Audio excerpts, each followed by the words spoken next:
so glad to have you. And how was the drive up? Long, but good. Long. Well, you found us. That's the important right. thing. Well, I was doing some research on you, and I read that you started playing the guitar at 9 years old. That's right. What made you pick up the guitar, like, versus the piano or the bassoon or something? My brother had came home from school with a cassette tape of Appetite for Destruction by Guns N' Roses. Oh. And heard the guitars on it, caught my ear. About a week later, I was watching MTV back when they had music on it, and seen Slash walk out on stage playing, and I was like, you know what, that's what I want to do. That's right, that's and right. I started pursuing it. Yeah, I love it. You got the nice long hair, and you got the style, and you definitely got the chops. I saw some of your performances and listened to some of your music. You're doing your thing. I like that. Well, I want to talk to you about where you grew up, and I see that you're originally from Pearl, but you're living in Florence now? In Florence, right. I grew up in Pearl I didn't move away from there until I was about 20, 21. I moved to Grenada for a short period, and then I came back to Pearl.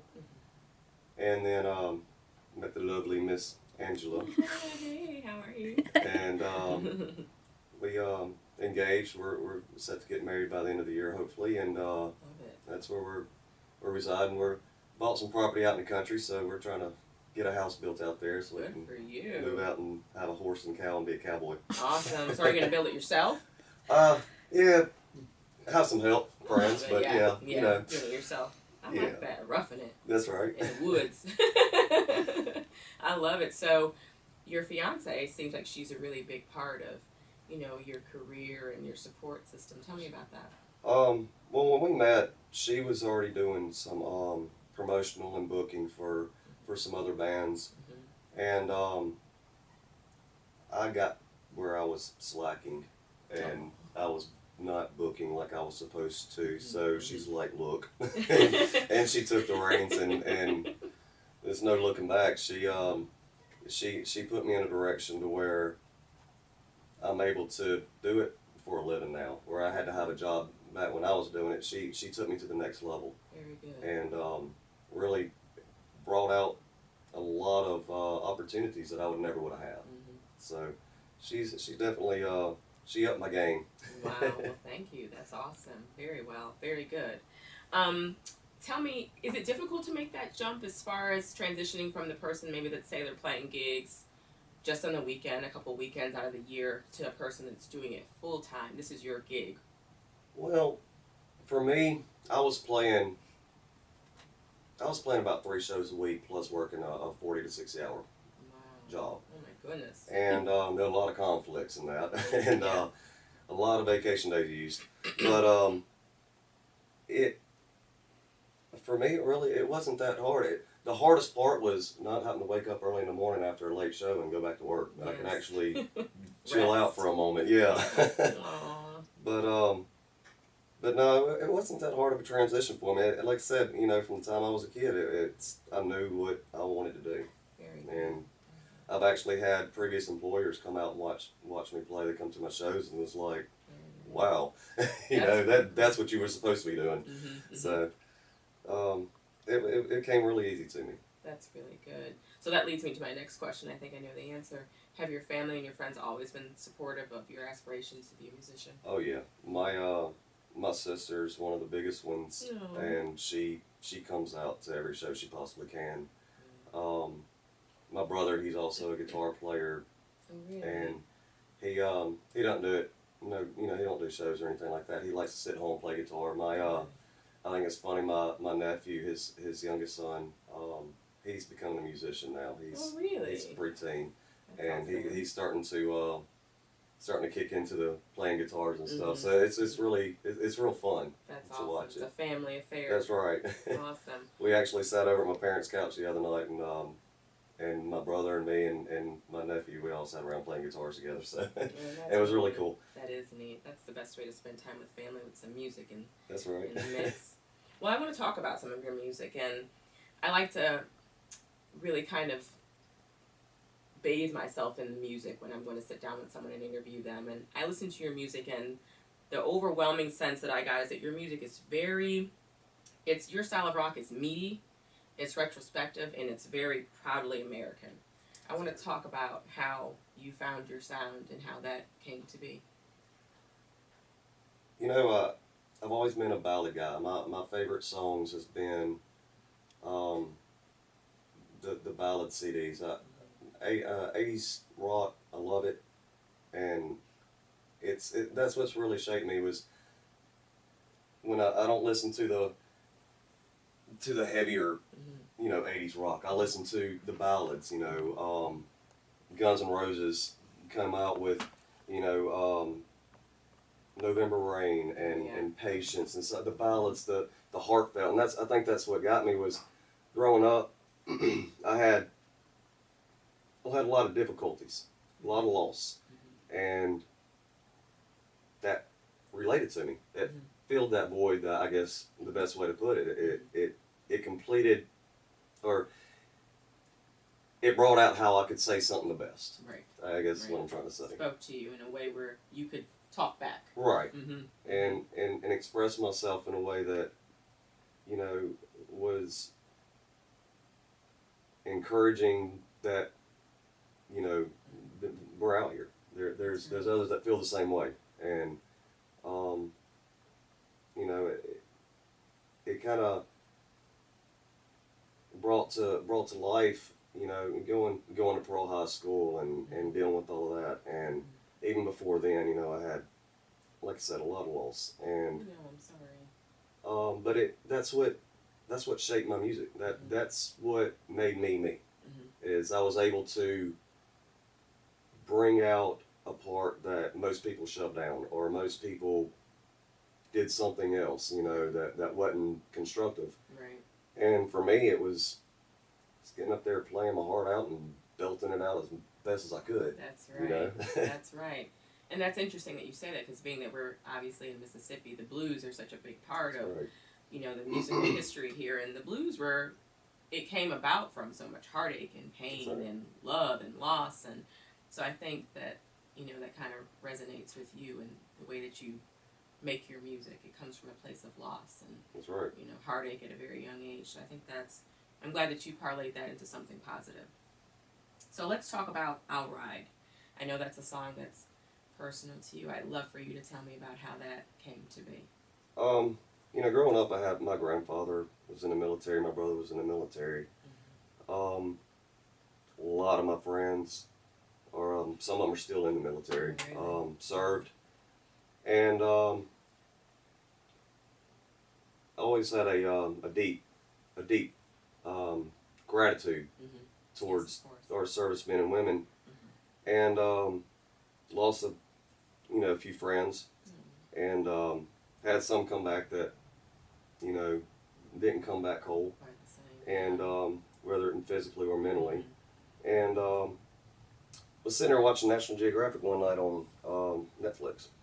Love Netflix. Yeah, and they had the Arlington documentary, you know, where it came from, how it started, the whole history of it, and there was a part in there that had the soldiers, when they're being laid to rest, when they're brought to their final resting place, they're both on the trailer that they did since the Civil War, and they rode down the road and, you know, to their final place. And I thought about it and was like, you know, touching, it was awesome.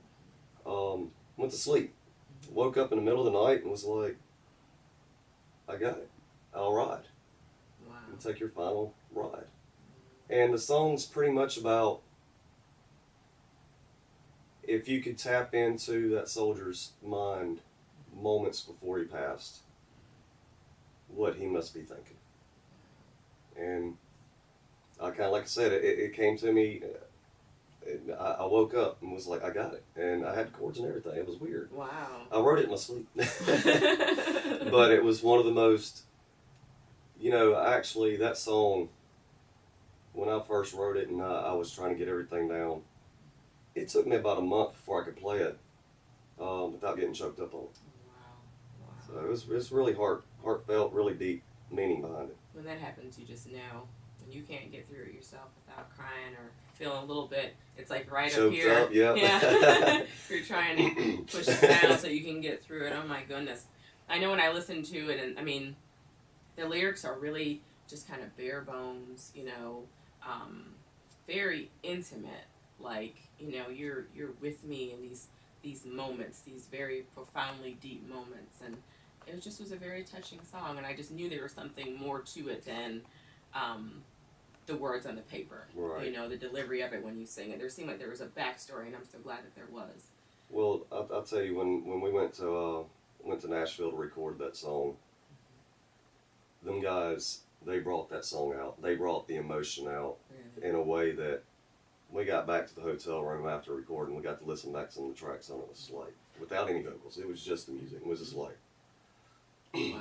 I'm not going to cry, I'm not going to cry. Because, I mean, you know, I guess knowing where the song comes from, it's almost like every little lick in that song has emotion in it. And, you know, I let a lot of my military friends listen to it, and they're like, wow, I'm right with you. You got And it.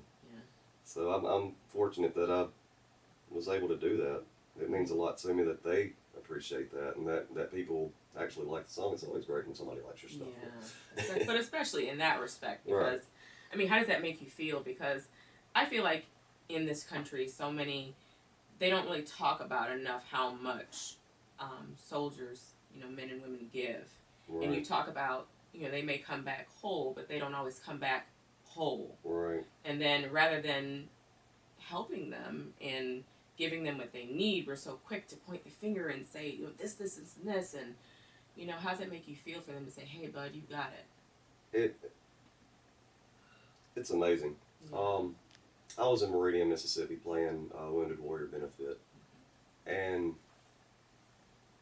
they had been listening to some of the music before I got there, but when I got done playing that song, and you got, you know, military, Marines, and guys that stand up and giving you, you know, a standing ovation, and, you know, pretty much accepting you into their brotherhood. Yeah. And that was something that nobody could ever take away from me. That's right. That was the greatest feeling. You know, if my, and I'm glad it didn't, but if my music career had have stopped right there, I would have been fine with it, because my music did something for those guys. And, you know, it's funny, they still email me and call me and text me, and it's like, I was listening to you yesterday. When you gonna get some new music out to us and stuff? And they're still, they blare my song. I was told they blare my song over the air base, or the Navy base out there. Oh, good. And they listen to me all the time. So it's heartwarming. I'm happy about it, you know. I'm so glad. I'm happy about that too. I'm so glad that you have an outlet, they have an outlet, and you guys are mutually respectful and endearing toward each other. That's awesome. Let's talk about Last Goodbye. That was another one I listened to, and it was just so, the tone is so pleading and intimate. I like that. That seems to be your niche. Talk to me about that song. I had a friend of mine when I was a kid, and he struggled, and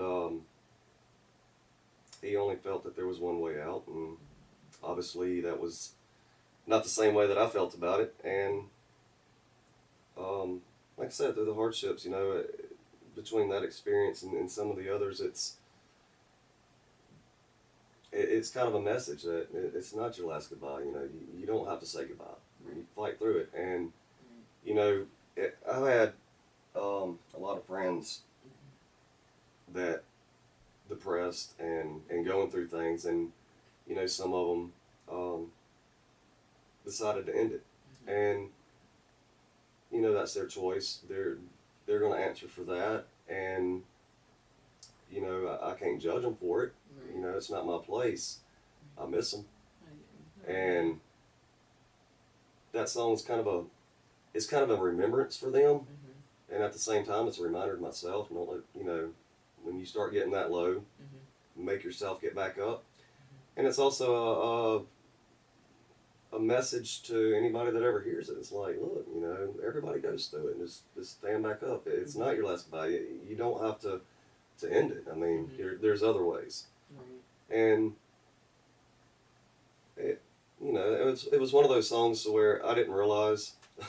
It's gonna sound weird. I didn't realize it meant as much to me until after my friend Kenny Davis came in and did a recording on it. It was like, wow. That's when I realized how touching that song really was. Yes, it is a touching song. It really is. And it's so, you know, I'm one of those people where, you know, I have a lot of interactions with people, and there are some people that are close to me who've struggled with depression, and a lot of people don't understand it.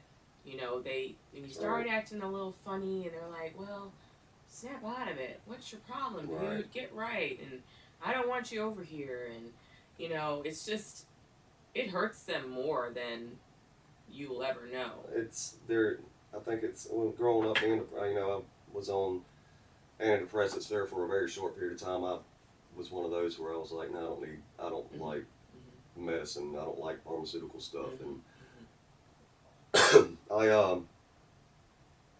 you know, I fought through it with music, but I know how it affects you, and when someone that comes along that doesn't understand it, and they're like, oh man, all you gotta do is just smile. That's all you gotta do, just smile. Yeah. You'll be all right. Just smile. Right. It almost shuns them.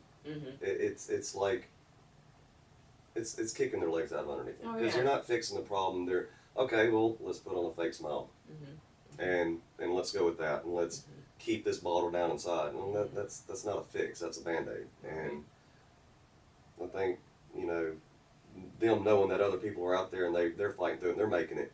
I think that's more of a line where you can follow. It's a road that you can follow to look. You know, these guys did it, and you know, he's okay now. He's happy. You know, and I still fight with it. You know, but. Like I said, when I start fighting with it, I'll write a song. That's right. I love that. I love that. And it's so good to have like that one real person that can say, hey man, you know, let's come together. Let's talk about it. Or, you know, I've been there. It's okay. You know, I'm not going to judge you. I'm just going to kind of love on you a little bit. That's right. And let's jam. That's right. So I understand that you do quite a bit of benefits and fundraisers. Tell me about that. I try to. I love giving back to the communities, to the people and the men and women who give so much for us. You know, the one big thing is I had a lot of friends that are in all types of works of, you know, work for paramedics and EMTs and firefighters, police officers and sheriff departments and military, and they give so much. And they don't get nothing out of it. I mean, their pay is low. Right. They don't get the respect that I think they deserve. And so anytime that I can do anything, you know, for them, I don't hesitate. And I don't want nothing out of it. I just want to be able to get up there, and if it just brings, you know, 5 minutes, you know, 4 minute, one song worth of them smiling, saying, "Yeah, it was awesome." Yeah. Then that's why I do it. I don't do it for the fame and glory. I don't do it for the money or nothing like that. When it comes to the benefits, like I played the Fallen Officer in Pearl, the Mike Walters benefit, and it was showing support for his mom and dad and his wife and their kids, and showing support for the community, because it was a shock to the community. Of course. We haven't had a shock in Pearl like that since, you know, my last year at Pearl High School. And it's a gut-wrenching feeling, and unfortunately it takes something of that magnitude to bring attention to things. And, you know, for me,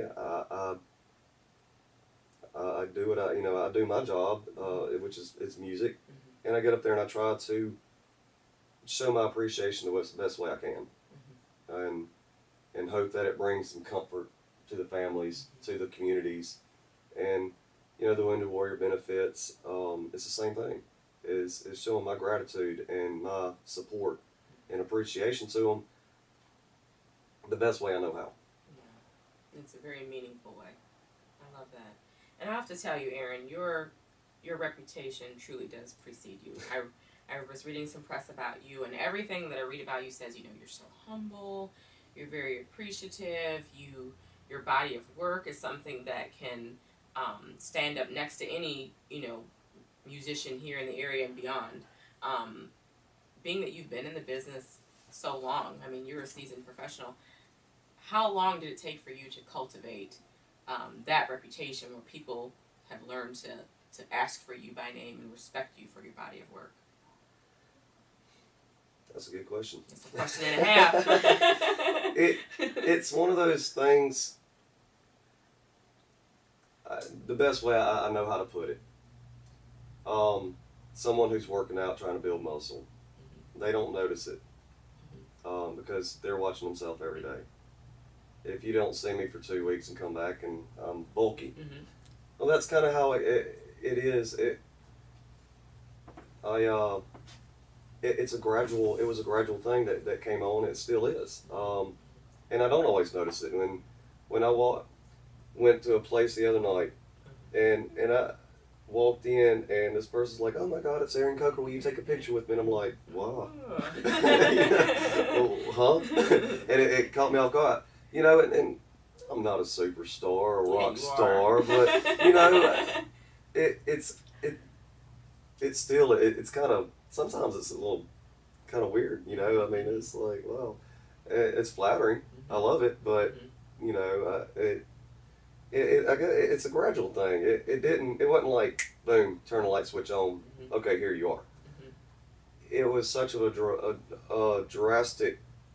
I mean, a gradual slope that it just kind of, you know, now it's like, wow, I actually have a tiny bit of say in stuff in the music scene, to where, you know, yesterday I wouldn't even realize that. Right. You know, it's like I said, it's not like a light switch. It wasn't just turned on. So I don't think I fully